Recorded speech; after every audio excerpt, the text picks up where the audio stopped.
কোন স্বামী যদি মহিলাকে স্ত্রীকে বলে আমার বিনা অনুমতিতে জীবনও বাপের বাড়ি যাইতে পারবা না, তাহলে ওই মহিলার বাপ যদি মারা যায়, স্বামীর কাছে অনুমতি নেওয়ার সুযোগ পাচ্ছে না, স্বামী অনুমতি দেয় নেই, বাপ মরে গেলে ওই মহিলা বাপরে দেখতে যেতে পারবে না, মাকে দেখতে যেতে পারবে না, কেউরে দেখতে যেতে পারবে না যদি স্বামী অনুমতি না দেয়।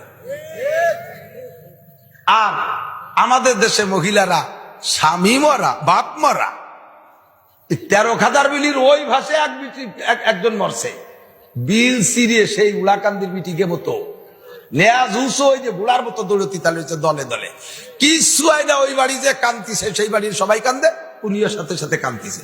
তুই কান্দো কয় সবাই কান্দিছে সেই তালে তালে কান্দিছে, তাল ঠিক রাহে।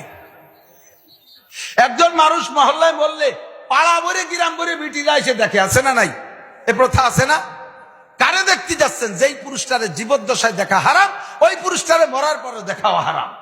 যেই মহিলার জীবদ্দশায় দেখা হারাম, মরার পরে ওই মহিলাটাকে দেখা হারাম। চাষি মারা গেছে, দেওর পুত বাসুর পুত ভাগ্নেরা মানে স্বামীর ভাগ্নে, এরা এসে সব মামিরে শেষবারের মতো একটু দিয়ে যাই, চাষিরে শেষবারের মতো দেখে যাই। এই মরা মানুষটার সাথে জেনা করতেছ, সেই গুনাহ লেখা হবে।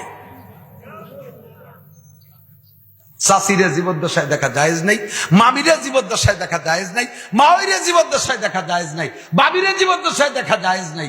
এই সমস্ত প্রতিবেশীদেরকে যাদের জীবদ্দশায় দেখা জায়েজ নাই, তাদেরকে মরার পরও দেখা জায়েজ নেই। আল্লাহু আকবার।